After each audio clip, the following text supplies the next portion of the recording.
the marvel of the Dhamma. Those who practice the Dhamma will begin to know the Dhamma, or to gain a feel for the Dhamma, in the area of meditation more markedly than in other areas, and more extensively. For example, the gratification that comes from being generous is moving in one way. The gratification that comes from maintaining the precepts is moving in another way. The feelings of gratification that come from the different forms of goodness are moving in their own separate ways. This is called finding gratification in skillfulness. But all of these feelings of gratification converge in the practice of meditation. We begin to feel moved from the moment the mind begins to grow still, when the heart gathers its currents together to stand solely on its own. Even though we may not yet obtain a great deal of stillness from the inward gathering of the mind, we still find ourselves gratified within, in a way we can clearly sense. If the mind or the Dhamma were a material object, there wouldn't be anyone in the world who wouldn't respect the religion, because the goodness, the well-being, and the marvels that arise from the religion and from the practicing in line with the teachings of the religion are things desired the world over. Goodness, well-being, marvels. These are things the world has always desired from time immemorial, with a desire that has never lost its taste, and they are things that will always be desired until the world loses its meaning, or until people become extinct, having no more sense of good and evil. That's when the world will no longer aspire for these great blessings. The well-being that comes from the marvels, the Dhamma in the area of its results, is something to which all living beings aspire, simply that their abilities differ, so that some attain their aspirations while others don't. But the Dhamma can't be displayed for the world to perceive with its senses of sight, hearing, smell, taste, or touch in the way other things can.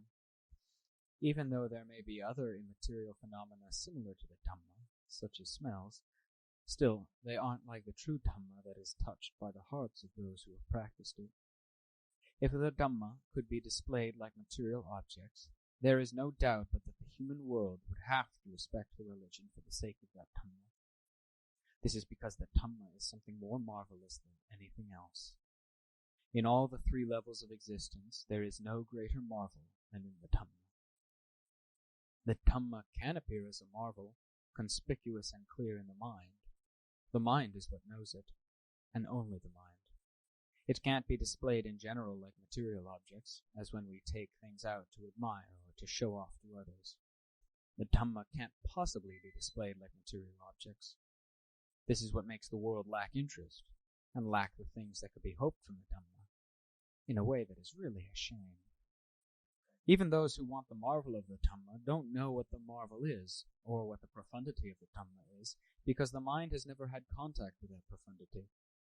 The eye has never had contact with the marvel. The ear has never obtained any marvel from the current of the Dhamma, because the Dhamma can't be displayed as a current of sound as other things can. This is one obstacle that prevents people from becoming moved by the Dhamma, that prevents them from fully believing and fully entrusting themselves to the Dhamma in a way consistent with the world's long-felt hunger for well-being and prosperity.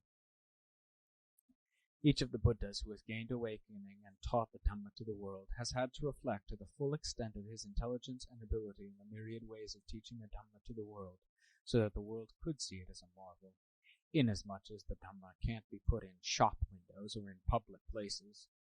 This is because the true Dhamma lies in the heart, and reveals itself only in words and deeds, which doesn't excite a gratifying sense of absorption the same way as touching the Dhamma directly with the heart. Because there is no way to display the Dhamma directly, the Buddhas display it indirectly through teaching. They point out the causes, the Dhamma of conduct and practices leading to the Dhamma of results at this or that point or this or that level, and at the same time they proclaim the results, the excellence, the marvels of the stages and levels of the Dhamma that can be touched with the heart, all the way to the highest marvel, vimutti, the mental release called nibbana within the heart. Every Buddha has to devise strategies in teaching the Dhamma so as to bring that marvel out to the world by using various modes of speech and conduct. For example, describing the Dhamma and showing the conduct of the Dhamma as being like this and that. But the actual Dhamma can't be shown. It is something known exclusively in the heart, in the way in which each Buddha and each Arahant possesses this marvel. None of the Buddhas, none of the Arahants who possess this marvel are in any way deficient in this regard. The marvel lies in their hearts, simply that they can't take the marvel that appears there and display it in the full measure of its wonder. Thus they devise strategies for displaying it in their actions, which are simply attributes of the Dhamma, not the actual Dhamma itself. For instance, the doctrine they teach in the texts is simply an attribute of the Dhamma. Their act of teaching is also just an attribute of the Dhamma. The actual Dhamma is when a meditator or a person who listens to the teachings about the Dhamma follows the Dhamma in practice and touches it stage by stage within his or her own heart. This is called beginning to make contact with the actual Dhamma, step by step. However much contact is made, it gives a sense of gratification felt exclusively within the heart of the person who has gained that contact through his or her own practice. When it comes to ingenuity in teaching, no one excels the Buddhas. Even so, they reveal only what they see as appropriate for humanity. They can't reveal the actual Dhamma, for example, by taking out the true marvel in their hearts and unfolding it for the world to see, saying, "This is the marvel of the Tathagata, of each Buddha. Do you see it?" This can't be done, for here we're talking about the marvel of the purity of a heart that was previously swamped with defilement like a heap of assorted excrement, but now has become a pure, unsullied nature, or a pure, amazing nature because of the practice of constantly and relentlessly cleansing it. They can't show that Dhamma to the world, saying, "Do you see this? Look at it, look at it. Feast your eyes till they're full, and then strive to make this treasure your own." So instead, they teach by using various strategies for those who practice, describing the path in full detail in terms both of causes and of results. What they bring out to show is simply the current of their voices, the breath of their mouths. That's what they bring out to speak, simply the breath of their mouths. They can't bring out the real thing. For example, when they say, "It's marvelous like this," it's just sound. The marvelous nature itself can't be brought out. All they can bring out is the action of saying, "That nature is marvelous," so that we can speculate for ourselves as to what that marvel is like. Even though this doesn't remove our doubts, it's better than if we had never heard about it at all. But the basic principle in making us come to know and see the marvel of the Dhamma is that first we have to speculate, and then we follow with practice. This qualifies as following the principles of the Dhamma the Buddha taught, and this is fitting and proper. No matter what the difficulties and hardships encountered in following the path, we shouldn't let them form barriers to our progress, because this is where the path lies. There are no other byways that can take us easily to the goal. If our practice is difficult, we have to stick with it. If it's painful, we have to bear it, because it's a duty we have to perform, a burden we have to carry while working so as to attain our aims. The Dhamma of a pure mind is like this. The mind is the Dhamma. The Dhamma is the mind. We call it a mind only as long as it is still with the body and khandhas. Only then can we call it a pure mind, the mind of a Buddha, or the mind of an Arahant. After it passes from the body and the khandhas, there is no conventional reality to which it can be compared, and so we can't call it anything at all. No matter how marvelous that nature, no matter how much it may be ours, there is no possible way we can use conventional realities to describe it or make comparisons, because that Dhamma, that realm of release, has no conventions against which to measure things or make comparisons. It's the same as if we were in outer space. Which way is north? Which way is south? We don't know. If we're on Earth, we can say east, west, north, and south, because there are things that we can observe and compare so as to tell which direction lies which way. We take the Earth as our standard. High and low depend on the Earth as their frame of reference.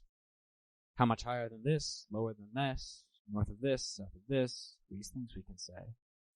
But if we're out in outer space, there is no standard by which we can measure things, and so we can't say. Whereas when we go up in an airplane, we can't tell how fast or how slow we're going. When we pass a cloud, we can tell that we're going fast. But if we depend simply on our eyesight, we're sure to think that the speed of the airplane is nowhere near the speed of a car. We can clearly see how deceptive our eyesight is in just this way. When we ride in a car, the trees on both sides of the road look as if they were falling in together down on the road behind us. Actually, they stay their separate selves, it's simply that the car runs past them. Since there are things that we sense that lie close enough for comparison, it seems as if the car were going really fast. As for the airplane, there's nothing to make comparisons with, so it looks as if the plane were dawdling along, as if it were going slower than a car, even though it's actually many times faster. This is how it is when we compare the mind of an ordinary run-of-the-mill person with the mind of the Buddha. Whatever the Buddha says is good and excellent, we ordinary people tend to say that it's not. Whatever we like, no matter how vile, we say that it's good. We don't admit the truth in the same way as thinking that a car goes faster than an airplane. The practice of attending to the mind is something very important. Try to develop mindfulness and discernment so that they can keep up with the things that come and entangle the mind. By and large, the heart itself is the instigator, creating trouble continually, relentlessly. We then fall for the preoccupations the heart turns out, and this makes us agitated, upset, and saddened, all because of the thoughts formed by the heart. These come from the heart itself, and the heart itself is what falls for them, saying that this is this, and that is that, even though the things it names this and that merely exist in line with their nature. They have no meaning in and of themselves that they are like this or that. The mind simply gives them meanings, and then falls for its own meanings, making itself glad or sad over those things without end. Thus the stress and suffering that result from thought formations have no end, no point of resolution, just as if we were floating adrift in the middle of the sea, waiting to breathe our last breath. The Buddhas all reached awakening here in this human world because the human world is rich in the noble truths. It's where they are plain to see. The noble truth of stress lies in the human body.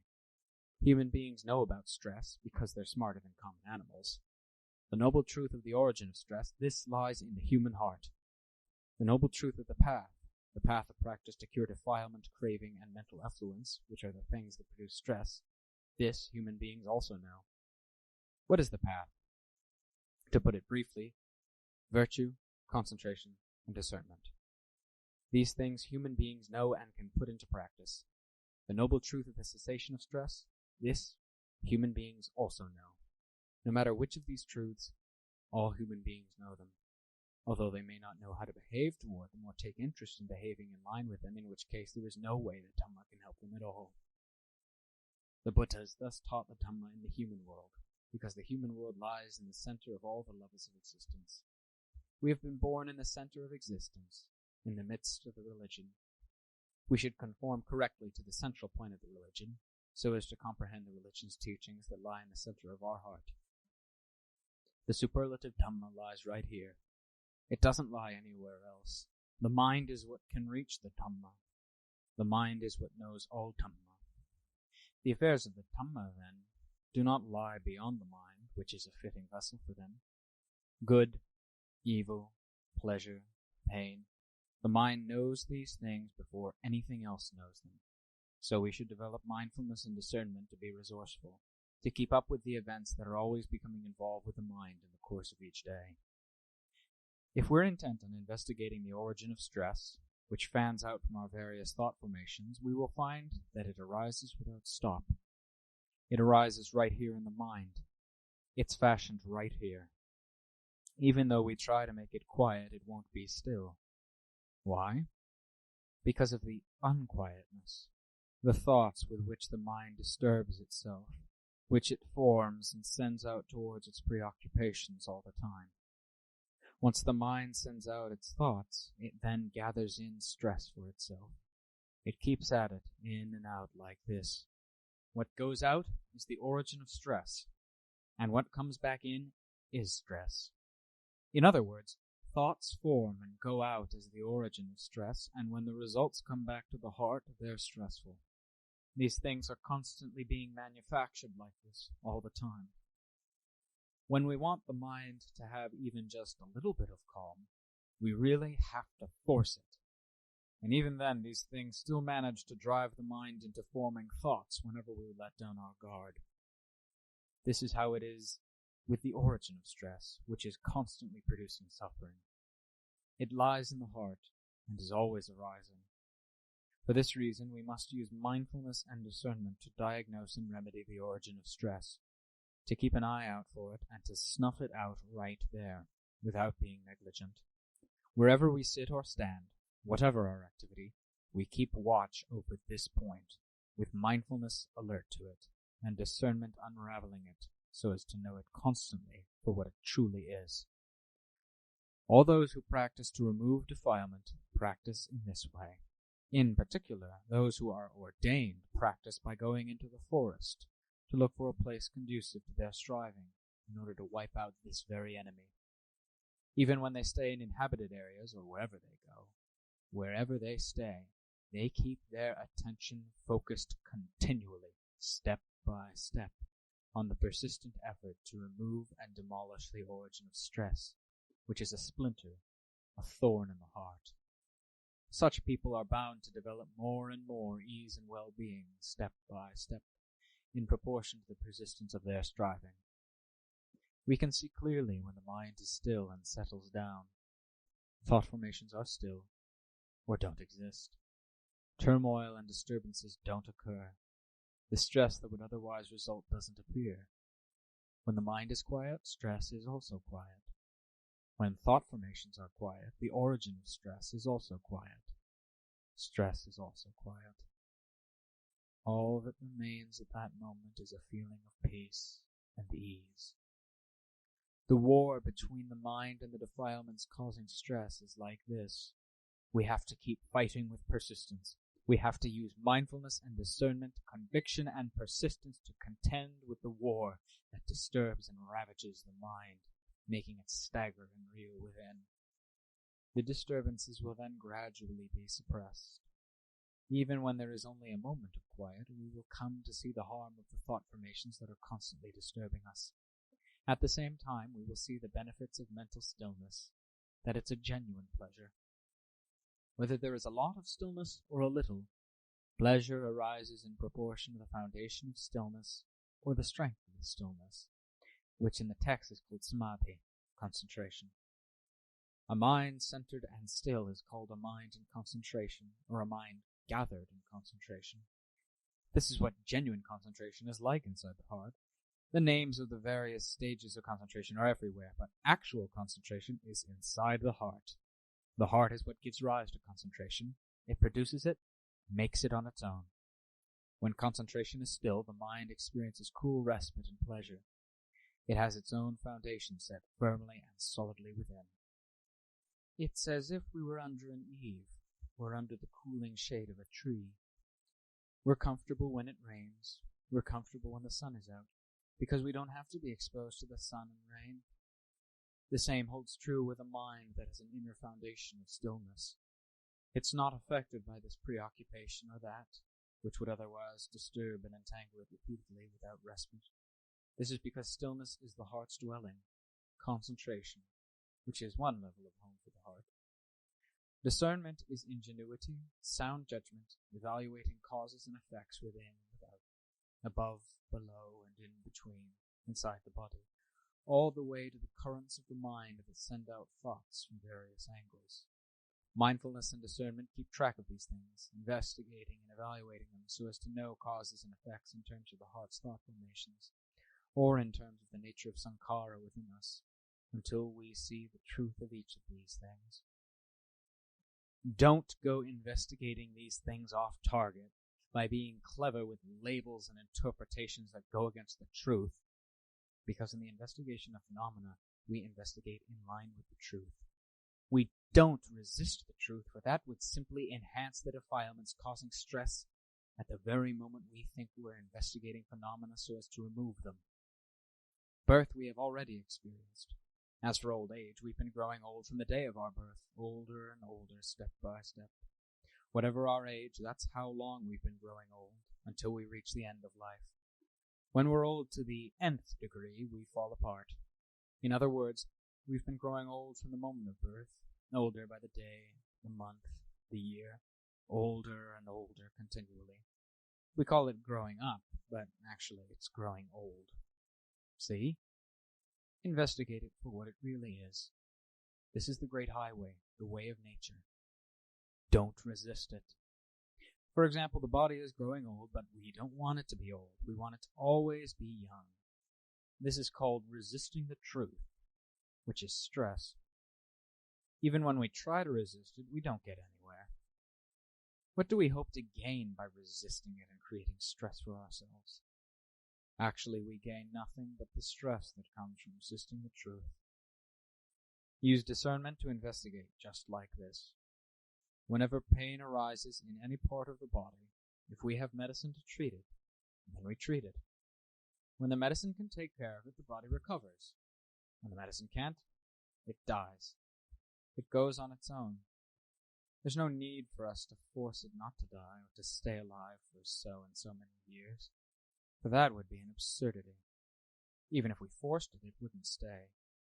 We wouldn't get any results and would just be wearing ourselves out in vain. The body has to follow its own natural principles. When we investigate in line with its truth this way, we can be at our ease. Wherever there's pain, keep aware of it continually in line with its truth. Whether it hurts a lot or a little, keep aware of its manifestations until it reaches the ultimate point of pain, the death of the body. And that's as far as it goes. Know it in line with its truth. Don't resist it. Don't set up any desires, because the setting up of desire is a deficiency, a hunger. And hunger, no matter when or what sort, is pain. Hunger for sleep is pain. Hunger for food is pain. Hunger for water is pain. When was it ever a good thing? The hunger, the desires that arise, wanting things to be like this, wanting them to be like that, these are all nothing but disturbances, issues that give rise to stress and pain. This is why the Buddha doesn't have us resist the truth. Use your discernment to investigate, to contemplate in line with the natural principles of things as they already are. This is called discernment that doesn't fly in the face of truth, and the heart can then be at ease. We study the Four Noble Truths here in our body. In other words, we study birth, aging, illness, and death, all of which lie in a single heap of elements without ever leaving it. Birth is an affair of these elements. Growing up or growing old, it's old right here. When there's illness, it manages to be ill right here, in one part or another. When death comes, it dies right here. So we have to study right here. Where else would we study? We have to study and know the things that involve us directly before we study anything else. We have to study them comprehensively and to completion, studying our own birth, our aging, our illness and pain, and completing our study of our own death. That's when we'll be wise to all the events around us. People who know the Dhamma through practicing so that they are wise to the events that occur to themselves do not flinch in the face of any of the conventional realities of the world at all. This is how it is when we study the Dhamma, when we know and see the Dhamma in the area of the heart. In other words, when we know rightly and well. Mindfulness and discernment that are wise all around themselves are wise in this way, not wise simply from being able to remember. They have to be wise in curing doubt, in curing the recalcitrance of the heart, as well as in curing their own attachments and false assumptions, so as to leave only a nature that is pure and simple. That's when we'll be really at ease, really relieved. Let the khandhas be khandhas, pure and simple in their own way, without our messing with them, without our struggling with them for power, without our forcing or coercing them to be like this or like that. The khandhas are then khandhas. The mind is then the mind, each with its own separate reality, each not infringing on the others as it used to. Each performs its own duties. This is called khandhas, pure and simple, the mind pure and simple, without any conventional realities adulterating them. What knows is what knows. The elements are elements, the khandhas are khandhas. Whatever things may break apart, let them break apart. We have already known them clearly with our discernment. We have no doubts. We've known them in advance, even before they die, so when death comes, what doubts can we have? Especially now that they display the truth of their nature for us to see clearly. This is called studying the Dhamma, practicing the Dhamma. To study and practice this way is to follow the same way that sages have practiced and known before us. All of these conditions are matters of conventional reality, matters of the elements, the khandhas, or the sense media. The 4 khandhas, the 5 khandhas, whatever, are individual conditions, individual conditions that are separated in line with conventions. Discernment is also a condition, and mindfulness another condition, conditions of the heart, but their Dhamma, means of curing the mind that is clouded and obscured, means of washing away the things that cloud and obscure it, until radiance appears through the power of the discernment that cleanses the heart. Once the heart is radiant, in the next step, it becomes pure. Why is it pure? Because all impurities have fallen away from it. The various misconstruings that are an affair of defilement are all gone from the heart, so the heart is pure. This pure heart means that we have completed our study of ourselves in line with the statement of the teaching, Usitang brahmacharyang katang karaniyang. The task of the religion is done. The holy life is complete. There is no further task to be done. When the tasks we have had to do, abandoning and striving, are done to completion, we know right here, because delusion lay right here in the heart. We study and practice simply to cure our own delusion. Once we know right here, and delusion is gone, what else is there to know? For beyond this, there is nothing further to know. What else is there for us to be deluded about? We're no longer deluded because we know fully all around. This very state of mind. When at the beginning I referred to the superlative Dhamma, the marvelous Dhamma, I was referring to this very state of mind, this very Dhamma. But it's something known exclusively within itself, and exists only within itself. It's marvelous. This we know within our own mind. It's superlative. This we also know within our own mind. We can't take it out or unfurl it like other things for other people to see. So, if you want to have any noble treasures to show for yourself, practice. Remove all those dirty stains from the heart, and the superlative things I have mentioned will appear by their own nature. In other words, they will appear in the mind. This is called completing your study of the Dhamma, and your study of the world is completed right here. The world means the world of elements, the world of the khandhas that lie right here with each of us, which are more important than the worlds of elements and khandhas belonging to other people, because this world of elements and khandhas lies with us, and has been weighing on the heart all along. When we have studied the Dhamma to the attainment of release, that's all there is to study. We've studied the world to completion and studied the Dhamma in full. Our doubts are gone, and there is nothing that will ever make us doubt again. As the Buddha exclaimed, when Dhammas become apparent to the Brahman, earnest and absorbed, doubt comes to an end because the conditions, the factors for continued being and birth, come to an end. Once we have reached this level, we can live wherever we like. The war is ended. The war between the mind and defilement, or the war between Dhamma and defilement, is over. This is where we dismantle being and birth. This is where we dismantle the heap of suffering in the round of rebirth, right here in the heart. Since the heart is the wanderer through the cycle of rebirth, we have to dismantle things right here to know them right here. Once we know, that's the end of all problems right here. In this whole wide world, there are no problems. The only problem was the issue of the heart that was deluded about itself and about the things that became involved with it. Now that it has completely rectified the way it is involved with things, there's nothing left. And that's the end of the problem.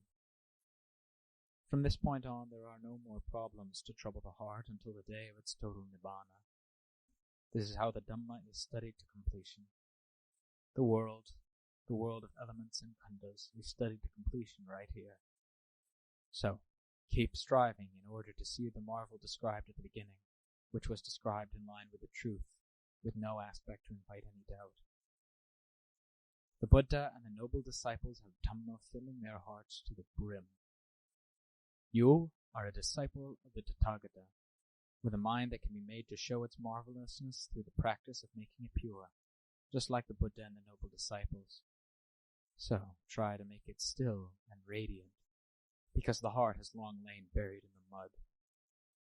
As soon as you can see the harm of the mud and grow tired of it, you should urgently wake up, take notice, and exert yourself till you can manage to make your way free. Nibbana is holding its hand out waiting for you. Aren't you going to come out? Rebelliousness is simply distraction. The end of rebelliousness is stillness. When the heart is still, it's at ease. If it's not still, it's as hot as fire. Wherever you are, everything is hot and troubled. Once it is still, then it's cool and peaceful wherever you are. Cool right here in the heart. So make the heart cool with the practice, because the heat and trouble lie with the heart. The heat of fire is one thing, but the heat of a troubled heart is hotter than fire. Try to put out the fires of defilement, craving, and mental effluence burning here in the heart, so that only the phenomenon of genuine Dhamma remains. Then you will be cool and at peace, everywhere and always. And so I'll ask to stop here.